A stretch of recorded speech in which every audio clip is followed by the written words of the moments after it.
Bueno, bona tarda a tots, benvinguts. I continuem amb una de les darreres sessions del PIR a quilòmetre zero. En aquest cas ens acompanya la Mireia, que ja, bueno, alguns la coneixeu, no? L'Antoni ens la presentarà millor. I res, i donar-vos les gràcies. La setmana que ve, el dimarts, tornem a fer un altre PIR a quilòmetre zero i parlarem de la fàbrica de la Bòbila. I a finals de mes vindrà el Joan Guarro, que ens parlarà d'astronomia. No, de pedres.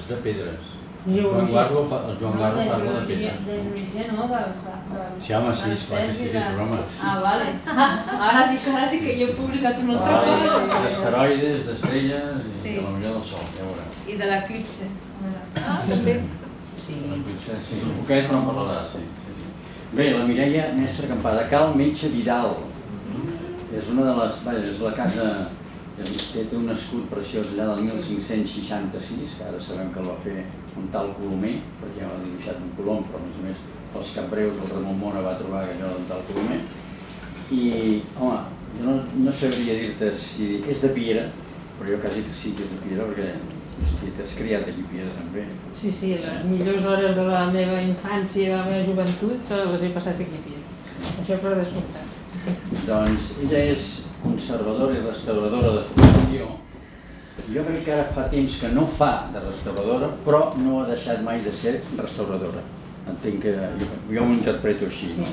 Ha estat també professora de la Facultat de Belles Arts de Barcelona, de la Universitat de Barcelona, i entre altres coses, n'hi ha més, ha treballat 15 anys com a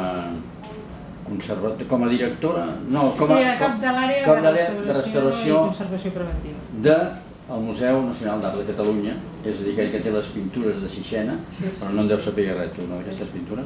Sí, vaig haver d'anar a declarar al jutjat. Sí, que també? Això ens interessa. Òscar, sí. Això interessa. I des del 2022, que és la directora del Servei de Restauració de Béns Mobles de Catalunya. No és poca cosa. Avui tenim poca gent, sap greu. Entre la pluja, Corpus, que hi ha tot d'entitats allà, ballant sardanes, fent no sé què, etc. No ho hem coordinat prou bé, això. Però, escolta'm, disfrutarem i per la televisió això en tindrà una difusió, televisió de Piera. Tindrà una bona difusió. Això ho envies a un altre lloc, Jaume, a part de la televisió? Sí, no? On va a parar més? Tossa i Capellades. A on? Tossa. A Tossa de Mar. Sí, a Tossa de Mar també passarem. Fes-ho bé, Gràcies. Molt bé. Doncs moltes gràcies, Antoni, per convidar-me a participar en aquest cicle de conferències del quilòmetre zero de Piera, que em sembla una iniciativa molt lloable. Tant de bo hi haguessin moltes entitats com la vostra, a molts dels pobles, que intenten promocionar el patrimoni, la memòria i tot el que és la cultura en general. Bé, doncs començarem. Aquí veuen una imatge del que és l'edifici del Centre de Restauració de Béns Mobles de Catalunya, que és un establiment de caràcter nacional català que té vocació a tot el territori. O sigui, intenta donar servei a tot el territori. No sempre ho aconseguim. Llavors, la seva missió principal del Centre de Restauració és la preservació, la conservació i la restauració del patrimoni cultural, o sigui, entenent els béns culturals que formen part del patrimoni català, amb una prioritat per tot el que és els més ben catalogats, diguéssim, o més ben que estan prioritzats dintre de la protecció legal del patrimoni. És a dir, tots aquells que estan considerats béns culturals d'interès nacional o béns culturals d'interès local. Aquests són els que, sobretot, s'intenta preservar. Després també nosaltres ens dediquem d'ofici a tot el que és el patrimoni de la Generalitat, propietat de la Generalitat. Perquè tinguin una idea, tot el patrimoni arqueològic, per exemple, és patrimoni de la Generalitat per defecte, o sigui, a menys que no estigui en una col·lecció, però tot el que surt del subsol, de terra, tot és patrimoni de la Generalitat, inclòs sota mar, o sigui, el patrimoni subaquàtic. Llavors, a què més ens dediquem nosaltres? Ens dediquem a difondre tota una sèrie de criteris d'intervenció en el patrimoni cultural que garanteixin d'alguna manera la integritat del patrimoni, la preservació, per tal que no hi hagin aberracions, com han passat moltes vegades, que s'han fet de bona fe, amb bona intenció, però amb poca professionalitat, poc coneixement i poca base científica i poca especialització. Perquè els conservadors restauradors, abans ho deia, que m'ho preguntaven, són persones que han seguit, ara tenen un grau, abans era una llicenciatura, ara n'hi diuen el grau, després acostumen a tenir un màster, molts d'ells tenen 2 o 3 llicenciatures, perquè és un tipus de professió que està a cavall entre diverses coses de la ciència, tot el que és la química, la física, la biologia, i també el que són les humanitats, la història de l'art, o sigui que són... Nosaltres tenim, per exemple, els perfils professionals que treballen al centre, que només són 20 persones al centre. És un centre amb molt poca plantilla, és un centre molt gran, amb molts espais per restaurar, però de plantilla, que som tots laborals, no som funcionaris. Jo soc funcionària per excedència, diguéssim, perquè allà tots som laborals. I aquests professionals el que fan és coordinar, sobretot, les diferents especialitats, assessorar, però els qui treballen allà són externs, professionals, autònoms, empreses de conservació i restauració, que són els que fan els projectes allà i executen els projectes. El que passa és que el que estan seguint sempre és els criteris que nosaltres, que són uns criteris que estan a la pàgina web i que després mirarem, veurem. I el que volem és això, garantir la qualitat de les intervencions en el patrimoni. A part d'això, nosaltres el que fem és convocar cada any unes subvencions de concurrència pública, que vol dir que en aquestes subvencions, que són uns ajuts econòmics, s'hi pot presentar tothom, tothom que tingui patrimoni, que sigui un patrimoni rellevant, però s'hi pot presentar tothom amb un projecte de conservació i restauració fet per un conservador, un professional de la conservació i restauració. Això és importantíssim. I llavors hi ha tota una sèrie de criteris per avaluar aquests projectes. Ho avaluen els tècnics del centre de restauració i també tècnics externs, perquè no hi hagi preferències i perquè sigui el més objectiu possible, i cada any es donen aquests ajuts econòmics. Al marge d'això, nosaltres també oferim unes 12 beques, són 12 beques per joves graduats, és a dir, joves graduats que fa menys de 5 anys que s'han graduat. I aquestes beques estan remunerades, tenen seguretat social i estan 10 mesos aquesta gent entre nosaltres, veuen com treballen a l'administració, en l'únic centre que hi ha de l'administració de la Generalitat, perquè no n'hi ha cap altre. El que hi ha és àrees de restauració, com deia abans l'Antoni, que jo he estat treballant 15 anys al Museu Nacional d'Art de Catalunya, a l'àrea de restauració. Allà hi ha quasi tants restauradors com tenim aquí, o sigui, n'hi ha moltíssims, però clar, allò és només treballant en la col·lecció del museu. En canvi nosaltres treballem en tot el territori i allò és un museu primer que res és un museu. Tenen l'àrea de restauració que necessiten, però no és un centre dedicat només a la conservació i restauració com és aquest, que aquest és completament específic. A més d'això que deia de les subvencions, les beques, després ja també fem, cada any convoquem uns projectes d'I+D, de recerca, diguéssim, però de recerca aplicada a la conservació i restauració. I aquests projectes de conservació i restauració s'exposen públicament i després tots els resultats d'aquesta recerca intentem aplicar-los, o de vegades no es poden aplicar, són inaplicables, perquè el problema de la conservació i restauració és que tots els materials i tots els tractaments que es fan han de ser de molt llarga durada, amb una perspectiva molt llarga, pensant que com a mínim 100 anys no s'hagi de tornar a restaurar, cosa que moltes vegades no passa, i després han de ser estables, reversibles, etc.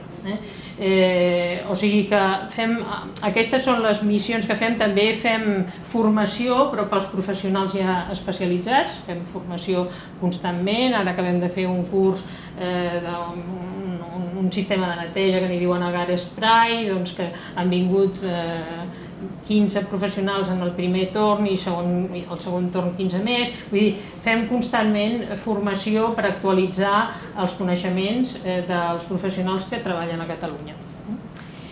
Bé, de qui depenem nosaltres? Nosaltres depenem del Departament de Cultura i dintre del Departament de Cultura hi ha diverses direccions generals. Nosaltres depenem de la Direcció General del Patrimoni Cultural.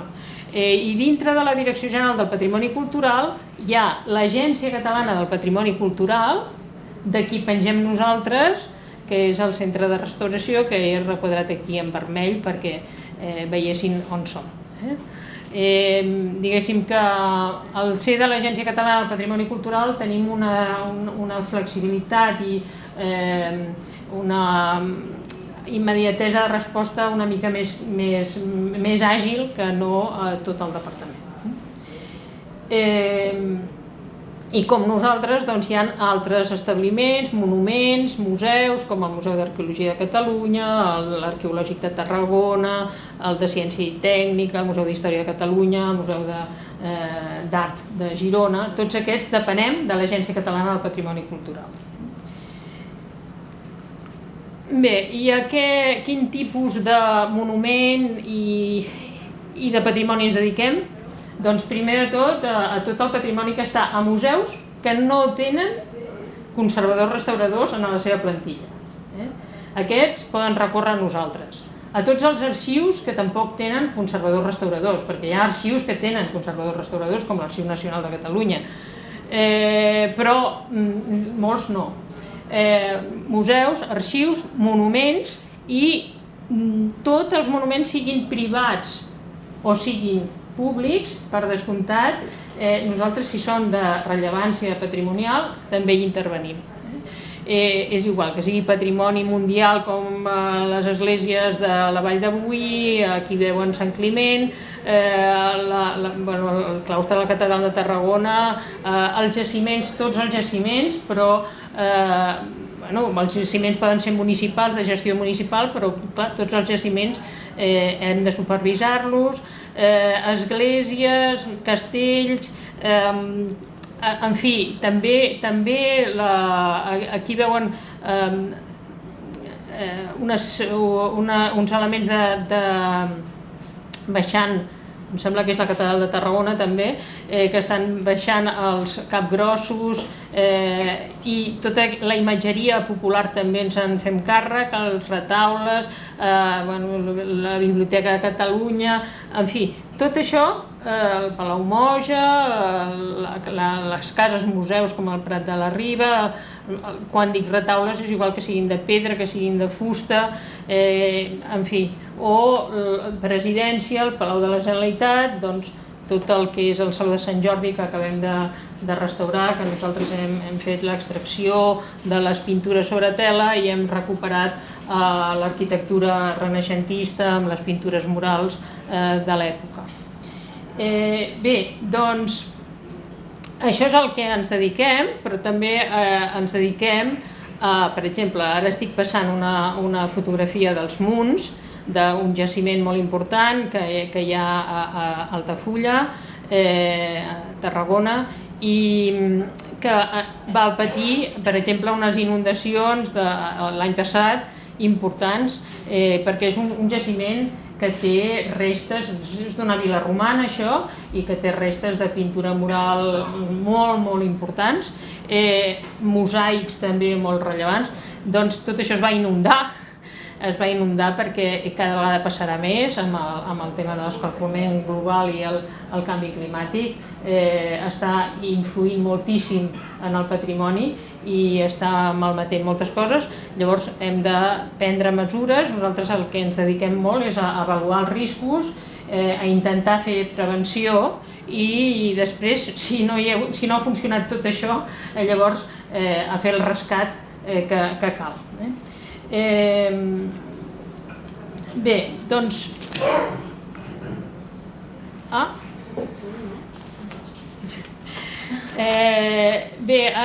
També actuem quan hi ha biodeteriorament en tot el que són els jaciments, però també els edificis.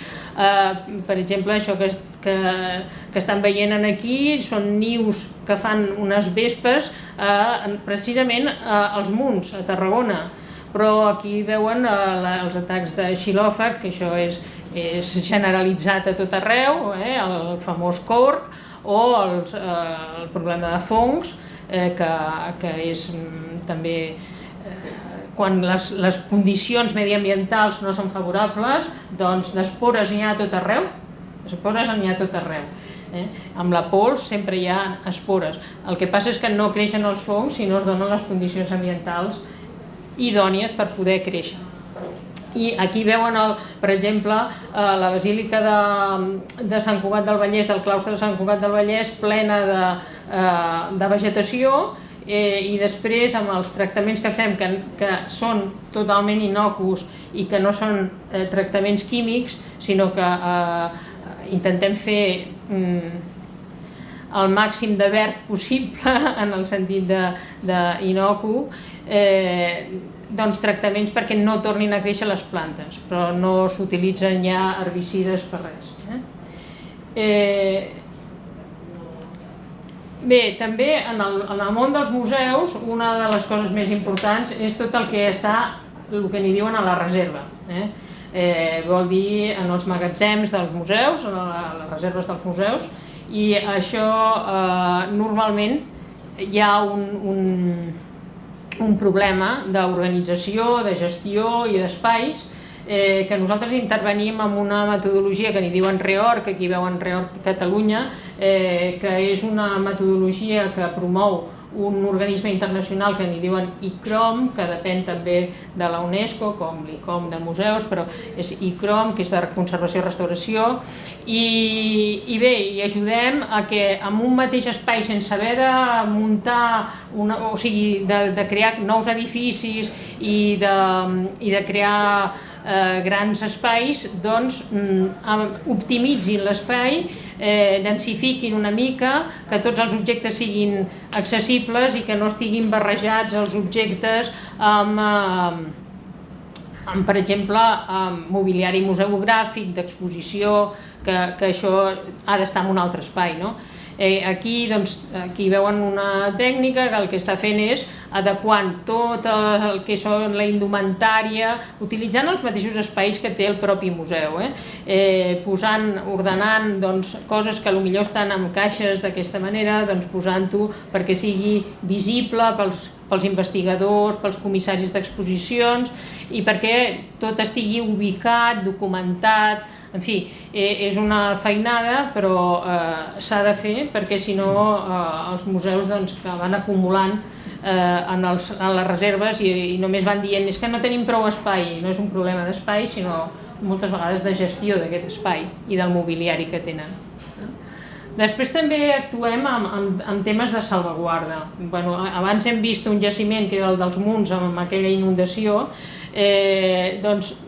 S'han produït al llarg de la història, jo n'he posat uns quants recents, més o menys, de problemes, com per exemple aquí a l'església de Sant Feliu de Constantí va caure tota la teulada, tota la coberta, es va enfonsar i va col·lapsar la nau, o per exemple a Manresa, a la seu de Manresa, en el claustre de la seu hi havia un monument molt important, barroc, del sepulcre del canonge Mulet, que sempre fan a la nit de Santa Llúcia, posen tot d'espelmes allà i les deixen tota la nit. I aquesta vegada, el 2012, va cremar tot, inclòs el monument de marbre del canonge Mulet. Això es va restaurar, però clar, és un dany bastant irreparable. Es va restaurar, però va quedar molt malmès. Després a l'església de Sant Miquel de Deltebre, això és un dany menor, però clar, hi va haver-hi un incendi perquè es va cremar per culpa d'una estufa de gas que va provocar un incendi, o després a l'Arxiu Històric de Girona, que amb una fuita d'aigua va quedar completament mullat tot el fons de l'Arxiu Històric. I llavors nosaltres fem quantitat de xerrades, de contactes, de jornades amb els bombers, amb els Mossos, amb els agents rurals. Tenim contactes per poder pensar i preveure què pot passar amb el patrimoni si hi ha algun desastre, és igual natural o no natural, i com hauríem d'evacuar el patrimoni, on l'hauríem de portar, com s'hauria de manipular, perquè quan hi ha un desastre d'aquests, és igual, un incendi, normalment els tècnics no poden entrar, els que hi entren són els bombers, són els únics que poden entrar. Llavors ells han de tenir consciència del que tenen entre mans, de com s'ha de treure, com s'ha de tractar, i ho han de conèixer. Això és una jornada que es va fer aquí a Montserrat i ja veuen que el públic bàsicament són bombers. Nosaltres fèiem la conferència i prou. Bé, per exemple, un rescat bastant recent va ser les inundacions del 2025, de mitjans d'octubre al novembre del 2025, hi va haver-hi tota aquesta inundació a les Terres de l'Ebre. Això és concretament a Godall, i aquí veuen el nivell d'inundació. Això és baixant al carrer tota l'aigua com baixava i anava a parar aquí dintre de l'arxiu de l'Ajuntament. Clar, això no és de rellevància, diguéssim, artística i patrimonial, però sí que té una significança importantíssima per l'Ajuntament i per la gent de Godall, que no podien consultar totes les seves dades, és igual, qualsevol cosa que haguessin de subministrar des de l'Ajuntament. Per tant, es va fer tot un salvament de tota la documentació, es va assecar tota i encara està alguna part per restaurar. Això que veuen, aquesta sobreposició amb oueres, és un sistema que s'utilitza per la salvaguarda perquè passi l'aire per sota, es provoca aire amb ventiladors i passa l'aire per sota, és un sistema molt bo per assecar. Bé, o sigui que treballem amb salvaguarda a nivell de col·leccions o de fons d'arxius, però clar, això per exemple és un exemple de com pots trobar una obra en una parròquia que més o menys se'n preocupen de la parròquia, però clar, tenen sempre racons amb teles, per exemple, pintura sobre teles. Això és una pintura sobre tela que ara la tenim al centre, que és un judici de Jesús per Ponç Pilat, que és una tela de principis del segle XVII interessantíssima, i la tenien així, que ja veuen que s'havia inundat per aquí baix, etc. Però això, dono un exemple, no dic d'on és, però n'hi ha moltíssims. I llavors tot el que és el manteniment, la neteja dels espais són importants i ens trobem amb coses d'aquest tipus. Bé, això ja és a dintre del centre. Això sí que és, aquí hi ha 2 imatges, però hi ha moltes més. Això és on es treballa en la part de l'esquerra, és la imatge de l'esquerra, és el que es treballa en paper, pergamí i fotografia, un espai molt net que sempre està impolut i sempre estan tapades les coses, no es veuen, perquè no els hi toqui la llum, perquè no els hi toqui la pols, perquè són molt fràgils. I després a mà dreta estan veient el laboratori fisicoquímic, concretament l'últim aparell que hem adquirit, que és un microscopi electrònic de rastreig, que és el que n'hi diuen un SEM, on analitzem les mostres que s'extreuen de qualsevol dels materials que necessitem saber de quins elements estan constituïts, com els tractarem, com podríem tractar-los perquè no ens equivoquem, diguéssim, per tenir el màxim coneixement abans d'actuar. Això és, per exemple, preses de mostres, és igual de fusta, com de vernissos, com de policromia, per analitzar en aquests laboratoris que estem dient. I aquests són els laboratoris aquí a mà esquerra, de pintura sobre tela, estan veient, aquí amb una bastida, quan són grans formats. És un espai, clar, el centre de restauració és un espai que està dissenyat per aquesta funció, és a dir, no és unes naus que s'han aprofitat i s'han adaptat, sinó que es va pensar primer com havia de ser i fa 20 anys es va construir a Valldoreix, en uns terrenys de l'Ajuntament de Valldoreix, i la Generalitat va pagar aquest edifici. Llavors, el de la dreta, el que estan veient, és el de fusta policromada, això és de talla de fusta policromada. Llavors, aquestes mànegues que veuen és la captació de gasos, de contaminants, tot el que sigui contaminants, si s'utilitzen, que cada vegada es van substituint més per coses completament innòcues. Cada vegada s'està treballant més en tot el que són les neteges amb sistema aquós, amb gels, vull dir, és cada vegada menys dissolvents i més tot el que és innocu. Llavors, l'avantatge d'aquest lloc és que pels grans formats és molt fàcil de treballar-hi, perquè hi ha politges, hi ha tots els instruments i els mitjans auxiliars per poder-hi treballar.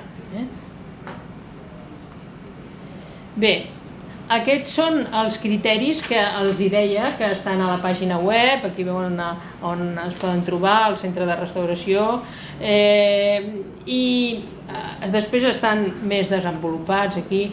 I en què consisteixen aquests criteris? Bé, doncs, en primer lloc, això quan es diu la mínima intervenció, a veure, la mínima intervenció vol dir que si pots estalviar-te d'intervenir, doncs tu has d'estalviar. Respectar al màxim la integritat i fer el mínim possible. Això de vegades és difícil i aquí és on s'ha de veure quina és la diferència entre el que és una persona o una obra. Una persona de vegades has d'actuar a cor obert i molt dràsticament i s'ha de fer d'aquesta manera perquè si no, no hi ha altre remei. En una obra és raro que passi això, alguna vegada, sí, però es pot fer intervencions molt mesurades. I la tendència actual és a fer el mínim imprescindible. Per què?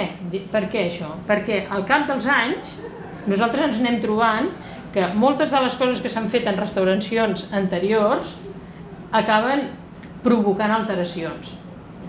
Llavors, s'ha de ser molt modest i molt mesurat perquè tot el que fas pot tenir conseqüències importants si no ho has pensat molt, si no ho has mesurat molt. Per això parlem de mínima intervenció. Després, la integritat del bé per nosaltres és superimportant i quan parlem de la integritat del bé vol dir el màxim respecte per tota la significància que té, per la seva història, fins i tot per les intervencions anteriors que ha patit aquest bé, que de vegades s'han de respectar perquè són històriques ja. I en tot cas, si es pot actuar, per exemple, sobre l'entorn per millorar l'estat de conservació d'aquesta obra i no haver-hi d'intervenir, sempre s'ha de prioritzar la conservació preventiva, que es diu, i actuar indirectament sobre l'entorn, no directament sobre l'obra. Després, el coneixement de les causes de degradació, això és molt important. O sigui, s'ha d'estudiar bé per què té alteracions aquell bé, per què està patint, perquè moltes vegades és a causa, o sigui, moltes vegades es veuen pintures murals que s'estan aixecant, estan caient i tot això, però és que potser el problema és que la teulada no està bé, no s'ha fet una inspecció de la teulada, potser els desaigües no desaigüen correctament, no expulsen bé l'aigua de pluja, o bé hi ha humitat per capil·laritat i va caient tota la pintura, però clar, si no està resolt tot això, per exemple, nosaltres ara no donem mai una subvenció si no tenim la certesa de que està arreglat tota aquesta causa del que provoca l'alteració. O sigui que el coneixement de les causes de degradació és molt important. Després la llegibilitat, què vol dir això? Que nosaltres quan intervenim s'ha de poder saber, a part de documentar-ho, sempre documentar-ho, s'ha de poder llegir d'alguna manera la intervenció que s'ha fet. No vol dir que forçosament s'hagi de veure de lluny. De lluny tu veuràs que hi ha una harmonia i que hi ha una unitat, però de prop, si t'apropes, potser la reintegració pictòrica que s'ha fet amb unes ratlletes, amb un puntejat, o amb una llum ultraviolada pots detectar immediatament què és el que s'ha afegit. O sigui que ha d'haver-hi una certa llegibilitat. La reversibilitat i l'estabilitat, això és perquè tots els materials que s'afegeixen, tots els tractaments que fan, s'han de fer, això que deia abans, que és a llarga durada, i a més han de poder-se treure. És a dir, una obra, si tu l'has tractat, s'ha de poder tornar a retractar i no has d'haver hipotecat qualsevol intervenció posterior. O sigui que això és el que és la reversibilitat, i l'estabilitat és això, que els materials que posis sàpiguen que són durables i que no al cap de temps funcionaran malament, que això és difícil, però s'ha de fer així. Bé, la priorització de la conservació preventiva és el que dèiem abans, l'actuació en l'entorn en lloc de directament en l'obra. La documentació, això cada vegada és més exhaustiu perquè pensin que, per exemple, en els anys 80, 1980 del segle XX, és quan es comença a fer una documentació sistemàtica dient què és el que has provat de fer, què és el que ha funcionat, què és el que no ha funcionat, quina proposta finalment és la que s'ha dut a terme, amb quins materials s'ha fet, amb quines proporcions, amb quina metodologia s'ha fet, en quin procediment. Tot això només data del 1980 en les administracions i llocs públics. Però, clar, anteriorment no hi ha documentació de les restauracions. Només hi ha alguna nota que fa referència a la intervenció, alguna fotografia, això moltes vegades sí que es feien, fotografies d'abans i de després, fins i tot alguna fotografia i de procés, també alguna publicació, es feia alguna publicació en revistes especialitzades o així, però aquesta obligació d'un acte notarial quasi de l'estat de conservació en el moment en què tu encara no hi has fet res, una revisió sistemàtica de totes les alteracions,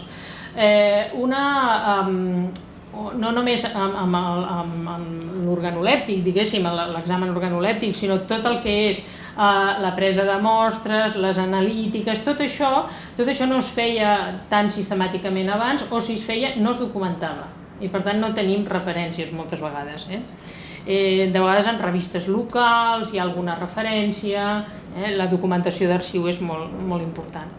Bé, i després finalment la interdisciplinarietat. Clar, la conservació i restauració, què passa? Que necessita de molts professionals perquè funcioni. És a dir, nosaltres en el nostre centre bàsicament som conservadors restauradors, però després hi ha una geòloga, que al mateix temps té una titulació també de conservació i restauració, però ella és geòloga i fa les analítiques de materials inorgànics. Després hi ha un químic que fa les analítiques de materials orgànics bàsicament, però que també està especialitzat en patrimoni. Hi ha un fotògraf que és el que fa les imatges científiques. Clar, després moltes vegades necessitem d'un arquitecte, d'un enginyer, etc., de molts altres professionals, d'historiadors de l'art, que ens assessorin sobre les obres que nosaltres tractem. Bé, doncs ara en el centre de restauració aquí estem veient una cambra d'anòxia, que vol dir una cambra on es desinsecten totes les obres que són susceptibles de tenir corc, de tenir xilòfags, de tenir fongs.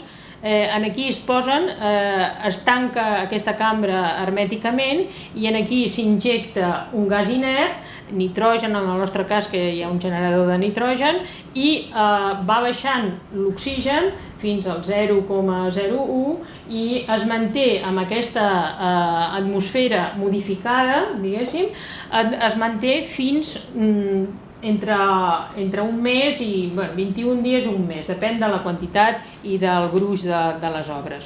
Llavors, després d'aquest mes de tractament, estan desinsectades, però no només s'ha mort l'insecte adult, sinó que s'ha mort la larva, s'ha mort l'ou, i llavors està garantit que no tornarà, els que hi havien a dintre, no tornaran a actuar, però sempre un insecte volador pot deixar els ous de nou i començar el cicle una altra vegada.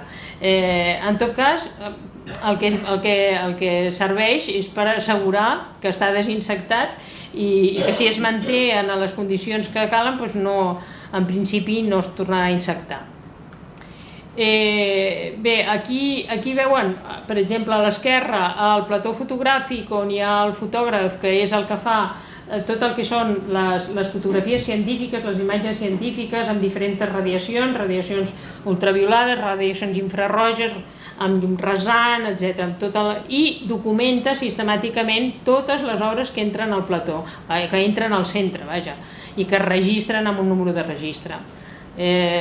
Tenim un arxiu molt important de fotografia, que estem digitalitzant perquè, clar, això va començar l'any 82, al centre de restauració, l'existència, i bàsicament es feia servir plaques i, com es diu això, transparències, diapositives, color. També es feia amb negatiu blanc i negre, però el negatiu blanc i negre té molta més resistència. En canvi, les diapositives ja s'estan fent malbé i nosaltres cada any estem digitalitzant tot el fons fotogràfic que tenim perquè no es perdi. A la dreta estan veient el plató radiogràfic, això és l'aparell de radiografies, i el negatoscopi, a dalt el veuen amb un Crist i aquí baix amb una pintura sobre tela del My Friend, que tenia una sobreposició de dues composicions i que és del Port de Barcelona. En tot cas, clar, aquests serveis, igual que les analítiques, les oferim externes perquè hi ha molta gent que té interès en fer analítiques o imatges científiques, però ho oferim sempre que està acompanyat d'un projecte de conservació i restauració. No treballem pels antiquaris, no treballem pel mercat de l'art, només treballem per als conservadors restauradors, perquè si no, no podríem donar servei, tenim massa feina. Bé, i ara comencem a la noia. És que no havíem començat. Bé, això, jo he repassat una mica el que hi havia de la noia en el centre de restauració, d'actuacions, i m'han sortit 85 actuacions, potser hi ha algunes altres però que són de menor importància. La noia té 33 municipis, si no m'equivoco, i la complexitat de 3 bisbats diferents, això és molt molt peculiar, perquè hi ha el bisbat de Vic, el bisbat de Tortosa i el bisbat de Sant Feliu de Llobregat. Ho dic perquè el patrimoni, gran part del patrimoni està en mans de l'Església, és patrimoni privat, l'Església és patrimoni privat. Llavors, això quan dic visites i assessorament vol dir que nosaltres tenim tota una documentació de l'acte de visita, fotografies que s'han fet, després s'han fet 3 actuacions de conservació preventiva, s'ha fet un projecte que no s'ha executat, en canvi hi ha 49 projectes que sí que estan executats i després hi ha 11 serveis científico-tècnics que ens han demanat. Aquesta foto que estan veient aquí és un detall de l'encintat romànic de l'església de Sant Vicenç de Conill a Pujalt, i això va ser objecte, però això està a l'intempèrie, o sigui, és un absis romànic però que està mig enderrocat i està a l'intempèrie. Llavors aquest encintat és al fresc, és un encintat al fresc perquè el que no volien era que es veiés la irregularitat de les juntes de carreus, i llavors el que feien era un fals carreuat, diguéssim, a les juntes, a les juntes de morter. Això són algunes imatges només d'algunes que he seleccionat d'intervencions que s'han fet aquí a l'Anoia en diferents èpoques. A Santa Maria del Bruc han fet bastanta cosa, han treballat bastant. A l'església de Passalàs o Sant Pere de l'Arç, a Calonge de Segarra, també han fet algunes coses, fa temps, ara ja. Això a Igualada sí que s'ha fet bastants projectes de conservació i restauració. A dalt veuen el retaule major i aquell relleu de la Sagrada Família, però ara estem fent el que és la cúpula de la Capella del Sant Crist, que té unes pintures barroques i han demanat una subvenció per fer els estudis previs. O sigui, la subvenció l'han demanat només per fer els estudis previs, perquè és molt complex arribar aquí dalt i estudiar-ho bé. Això és una mola de pedra que també van demanar una subvenció, una creu de terme, això és del Museu Molí Paperer, aquesta creu de terme de copons, un fragment de mosaic tardoromà, que això és d'una lauda sepulcral molt interessant, i es va restaurar. En fi, això són alguns exemples només, però ara passo a algun cas d'intervenció, que per exemple aquesta és de l'Anoia. Nosaltres tenim en la documentació del timbaler del Bruc, que està al costat de la 2, de l'autovia, que segurament l'han vist, aquí ple de grafits, que això és un continu que ens avisen. Nosaltres tenim un protocol d'actuació pels grafits perquè, clar, els grafits no es poden treure de qualsevol manera. Llavors s'ha de denunciar als Mossos de seguida que hi ha un grafit en un monument o en un edifici patrimonial i llavors procedir a través del centre de restauració, els diem com ho han de fer. Bé, doncs això es va intervenir, va ser el 2008-2009, però no va ser amb una subvenció del centre de restauració, en absolut, sinó que això ho va fer el municipi, l'Ajuntament. L'Ajuntament se'n va encarregar. I aquí es veu com estan fent les papetes que n'hi diuen per poder treballar en la retirada dels grafits, perquè si es fa de manera abrasiva es fa malbé tota la pedra. Els dits aquests que estaven trencats també es van restaurar, la consolidació de la pedra. I llavors aquest exemple, que és magnífic, aquestes pintures murals gòtiques del segle XIII de l'església de Santa Maria del Bruc, això és molt interessant. Aquí he posat la planta de l'església perquè, clar, això correspon a l'absis romànic, que és això que està marcat en vermell, era l'església, fins a l'absis, clar, l'església primitiva romànica. I després, al créixer l'església, això va quedar com una capella lateral i és on estan ara aquestes pintures.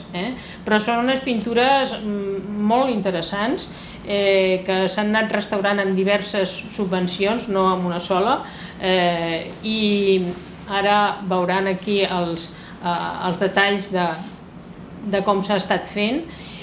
Això és el cap de la Majestas Domini, aquí és quan estan posades la vestida, i aquí en una presa de mostra, aquesta mostra del vermell, que és un vermell de cinabri, està en l'estratigrafia. Això estan veient al microscopi òptic, però també podrien passar al microscopi electrònic. Són dos funcions diferents les que fan. I aquesta restauració ha sigut motiu d'una publicació interessant que... Perdona, la tenim aquí a la biblioteca. Ah, molt bé. Doncs les pintures orals gòtiques de l'església de Santa Maria del Bruc i la seva restauració. El Boravit Rontiva és el cap de restauració que va fer aquest projecte, que va executar aquest projecte.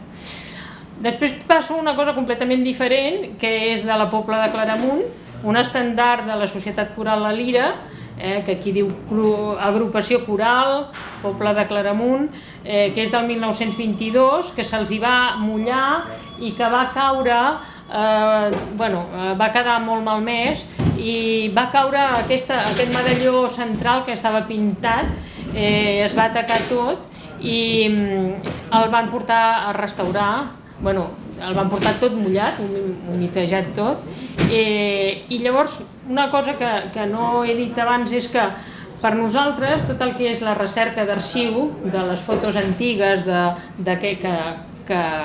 on es mostra aquesta obra, doncs és molt important, i sempre els restauradors han de fer aquesta recerca d'arxiu o demanar ajut als historiadors perquè els hi facin, perquè aquí ja veuen, aquí hi ha un míting amb motiu segurament de la plega excursionista, però hi ha un míting del Timoteu Colomines el 1923, i aquest just l'acabaven d'estrenar perquè és del 1922, i aquí dalt també en la plega excursionista del castell de la Pobla de Claramunt també es veu aquest estendard tan maco, ple d'estendards d'altres. D'aquests estendards modernistes dels anys 20, de principis del segle XX, n'hem fet moltíssims, fins i tot de finals del segle XIX, perquè moltes entitats conserven aquests estendards i val la pena restaurar-los perquè són fràgils, es fan molt malbé i val la pena restaurar-los. Aquí veuen durant el procés de restauració, és curiós perquè això és pintat, és una pintura sobre tela però adherida aquí, i després tots els brodats que són amb fils entorxats d'or o de plata, en fi, són sempre molt interessants, tot el que és. Aquí ja veuen una foto pixeladíssima perquè són fotos de l'inici del treball del centre, que clar, encara no era fotografia digital, es anava fent malbé, i això és una obra molt interessant de Sant Martí de Tous, una adoració dels pastors que es va trobar en els anys 20 i que es va restaurar al centre. I llavors quin problema tenia? Allò que estan veient a la dreta és una llum rasant que permet veure totes les irregularitats, totes les deformacions que té la pintura sobre tela aquesta, en el racó a dalt a l'esquerra, a dalt a l'esquerra, sí. I llavors al revers de la pintura sobre tela aquesta, amb aquests pedaços, i impregnada completament de cera estava. Això va hipotecar la nostra intervenció, diguéssim, perquè no podíem fer un rentelatge amb el que es feia llavors de pasta de farina. Ara ja no es fan rentelatges, que ho sàpiguen, no es fan rentelatges, es fan microsutures, s'uneixen els fils, fil a fil, es fan ponts de reforç, però no es posen pedaços ni es fan rentelatges, que això era una operació que quan jo vaig començar era molt habitual, però ara ja no es fa. I aquest és el final d'aquesta obra que es va fer el 1998-99, però ja dic que estava fet amb unes fotografies, i això és el que vam poder fer amb aquesta intervenció. Ara, si l'haguéssim fet, ja no s'hauria canviat el vestidor, s'hauria deixat aquest vestidor. Ara estan veient el marc, que és vermellós, i a dintre el vestidor, que és un vestidor molt prim, fix, que no és extensible, no es pot tensar la tela, però s'hauria deixat, s'hauria conservat, perquè és un testimoni d'època, molt important, tot el que és els vestidors, etc. Però en aquell moment, en els anys 90, doncs es canviava, es rentelava, aquí es va fer un rentelatge i com que no es podia fer amb pasta de farina, que és el típic de la restauració a Catalunya i també a molts països mediterranis, doncs es va fer amb cera resina per culpa de la cera anterior que hi havia. En tot cas, és una peça molt interessant. Després, aquí, a Igualada, doncs hi havia aquests dos àngels seroferaris que aguantaven ciris, que es veu que aquests àngels no estaven a Igualada d'origen, sinó que venien del monument de Setmana Santa de la Catedral de Barcelona. I bé, són dos escultures molt importants del Josep Sunyer, d'inicis del segle XVIII, que estan al costat del presbiteri, al costat del retaule major que es veuen aquí en fosc, de la Basílica de Santa Maria d'Igualada. Això, per exemple, és de talla policromada, són unes andes o un ballar de la Verge. Això és de Calonge de Segarra, però que és a Noia també, i es va restaurar. Això és una intervenció interessantíssima d'una peça que potser coneixen.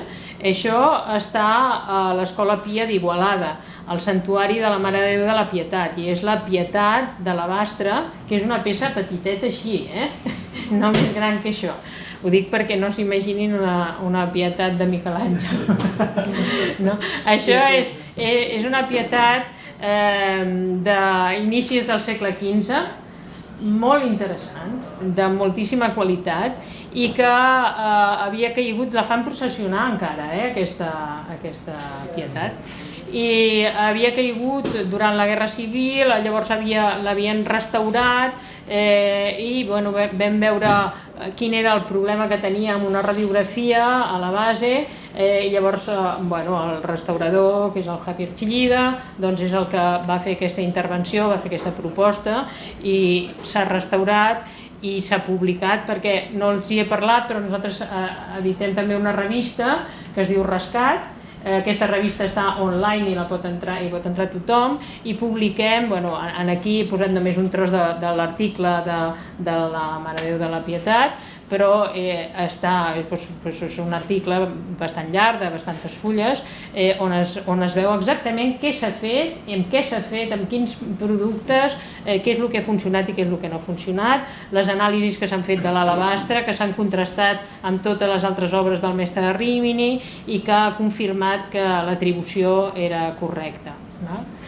Això és una font de rocalla que està a Igualada també, però que està a l'Ateneu Igualadí de la classe obrera, que no sé si hi han estat, però hi ha al darrere com una terrassa, jardí, i llavors allà hi ha aquesta font de mosaic de trencadís i de rocalla, molt interessant. Aquesta fotografia és del 1913.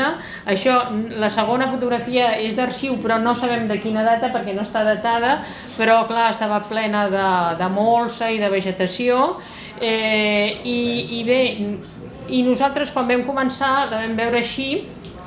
Aquí ja hi ha una neteja prèvia, però en tot cas aquí es va haver de fer una petita excavació primer, perquè si s'adonen, a l'escut aquest central, aquí arribava la terra, llavors els arqueòlegs van fer una excavació, van trobar part de trencadís colgat a la terra, i després s'ha restaurat.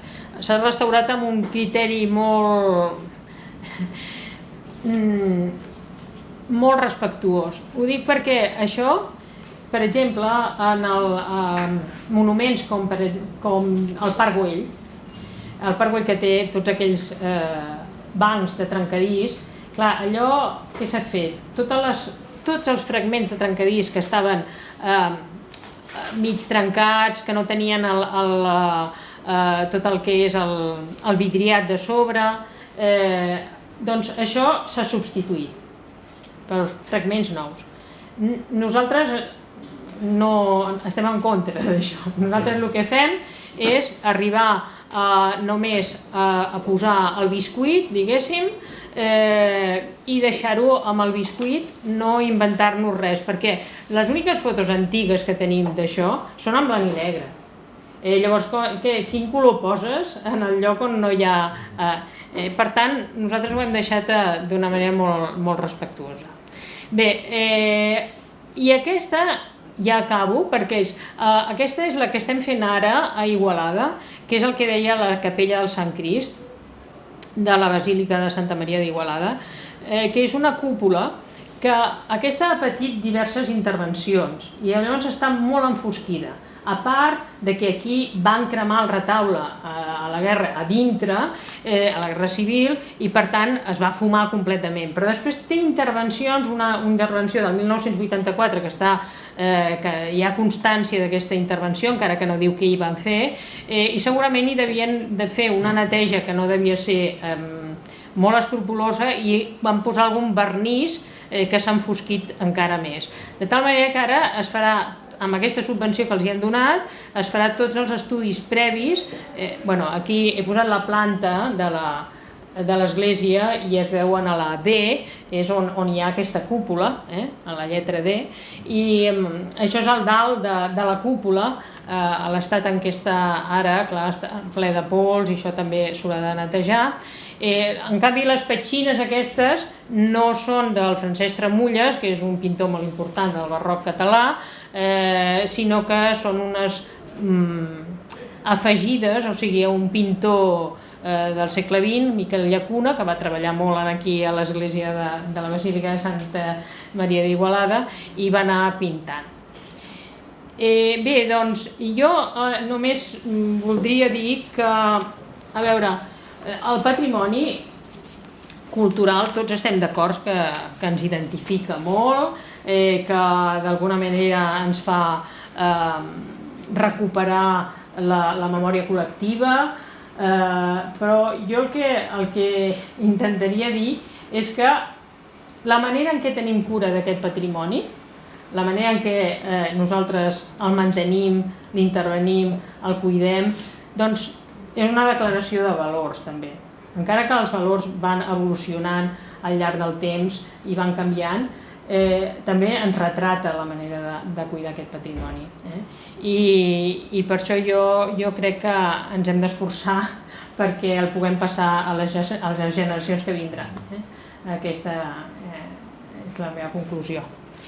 I si volen fer alguna pregunta estic a la seva disposició. Un parell de qüestions. Sí.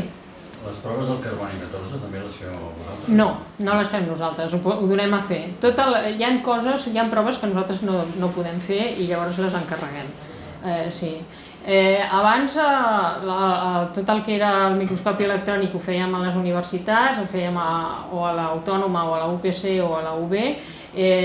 Ara vam comprar el microscopi electrònic i ho podem fer allà, però clar, el del carboni 14 és massa sofisticat i no ho podem fer ara allà encara. I després, quan parles de l'arxiu fotogràfic, quin tipus de fotografies hi ha? I de Piera, per exemple, què hi hauria? Si és que teniu alguna cosa. És que de Piera, és molt curiós perquè heu vist que de Piera no passava res, perquè no s'ha demanat mai cap subvenció al centre de restauració, o si s'ha demanat no s'ha donat, perquè crec que recordar que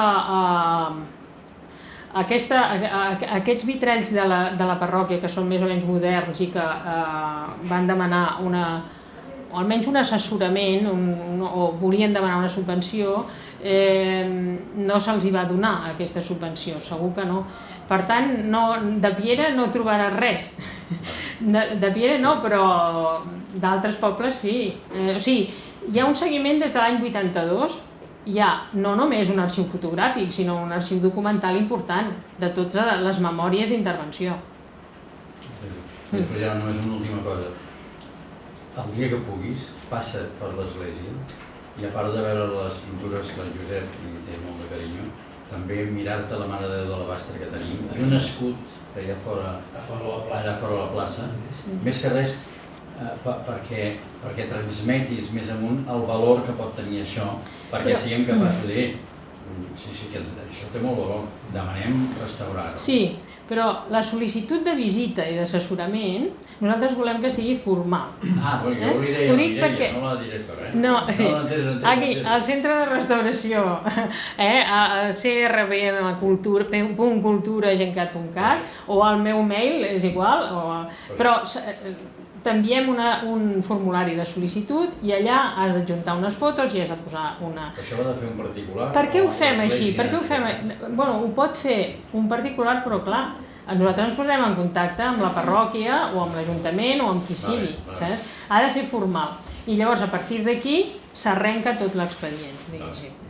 Ha de ser una sol·licitud formal, però sí que, clar que sí, fem visites d'assessorament moltíssimes. Perdona, una pregunta. Es pot fer a través d'associació de veïns? Sí, les entitats, és igual, associació de veïns, entitats, associacions, tot això, totes poden demanar subvenció o poden demanar visites d'assessorament, tothom pot demanar. A la Fortesa hi ha el Santa Canals, hi ha l'església l'Ermita de Sant Andreu de Creixà, que té més de 1000 anys, i pertanyia, perquè està dintre d'un cementiri, els dos barris, però s'ha fet, s'ha deixat que intervingui de l'Ajuntament per les ajudes i per les subvencions, més que res del bisbat. Però si els veïns, que som els que les custodiem, la vigilem i la cuidem, demanem assessorament, ho podem fer. Podeu demanar assessorament, el que passa és que si voleu demanar una subvenció llavors haureu de tenir una cessió de drets per part de l'Ajuntament o de la parròquia o del bisbat o de qui sigui. Sí, perquè s'han fet moltes intervencions particulars de més de 1000 anys i és romànica. Molt interessant. Sí, s'ha recuperat una pica baptismal que estava dintre d'unes caves particulars, ens ha costat molt.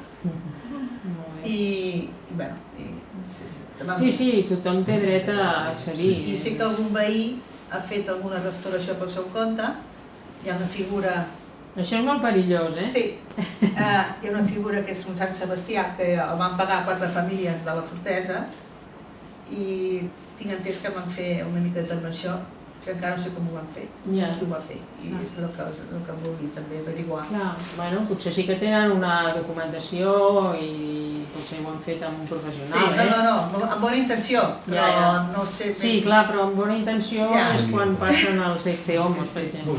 Sí, això mateix, sí, ja ho sé, ja. Sí, m'hi m'havien proposat, Clar, que no són professionals. No, sí, jo soc dibuixant i vas m'havien proposat coses així, dic, no, clar. Bueno, és com si a mi em proposen que faci una cosa de medicina i diré, bueno, ho sento molt, però segur que ho faré malament, no? Si no tinc la formació.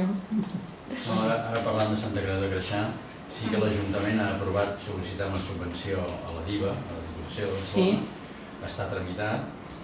L'Ajuntament ha apostat al màxim que podia aportar l'Ajuntament perquè la Diputació, a l'hora de valorar totes les subvencions demanades, com que l'Ajuntament aporta el màxim, doncs la Diputació això ja dona punts i a veure si la Diputació posa tota la resta. I sembla, com a mínim està tramitat, però la part important que és dir l'Ajuntament posa el màxim del que ha de posar. A veure si la Diputació, a veure si diu que sí. Sí, la Diputació de Barcelona té un servei que també convoca... Això està demanat. Sí. Això està demanat. Estic en contacte amb la Generalitat de Tarragona en un edifici de la Conca de Barberà. Us arriben a vosaltres les informacions a través de la Generalitat? Si és una intervenció en patrimoni arquitectònic, vols dir? Clar, nosaltres, patrimoni arquitectònic, si és una decoració, un esgrafiat, una pintura mural, això sí, però nosaltres si és l'edifici en si no ens arriba a nosaltres, arriba al Servei de Patrimoni Arquitectònic. Nosaltres sempre som de béns mobles, vol dir que... Però les prospeccions arqueològiques sí que us arriben. No, és el Servei d'Arqueologia. Com que has anomenat el Servei d'Arqueologia... Sí, però primer passa pel Servei d'Arqueologia i llavors si s'ha de restaurar, si s'ha d'intervenir des del punt de vista de la conservació i restauració, hi anem nosaltres. Però primer és el Servei d'Arqueologia o el Servei de Patrimoni Arquitectònic en els edificis. Correcte, d'acord. Passa que en les comissions de patrimoni sí que hi som nosaltres, o ens demanen informes a nosaltres també. Si és un bé que, per exemple, ells pensen això, nosaltres allà hi ha arquitectes i arqueòlegs i no saben valorar si aquella pintura mural o aquella decoració escultòrica o de rajoles o el que sigui, no saben com fer-ho, doncs llavors ens demanen a nosaltres assessorament. Està bé.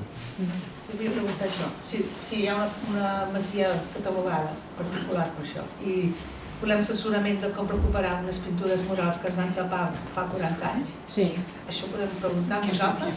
No, res. Ho podem preguntar? Sí. Perquè jo si parlo amb paletes o amb pintors em diuen que tenen por, no saben com fer-ho. Clar, lògicament, és que han sigut molt prudents i molt honestos, perquè moltes vegades et trobes gent que són molt valenta i... Abans els antepassats no donaven valor i ho tapaven tot. No? I que estic farta de veure aquestes flors al sostre. Dic, què és? Si això és original de la masia. Sí, això és molt típic. No, sí.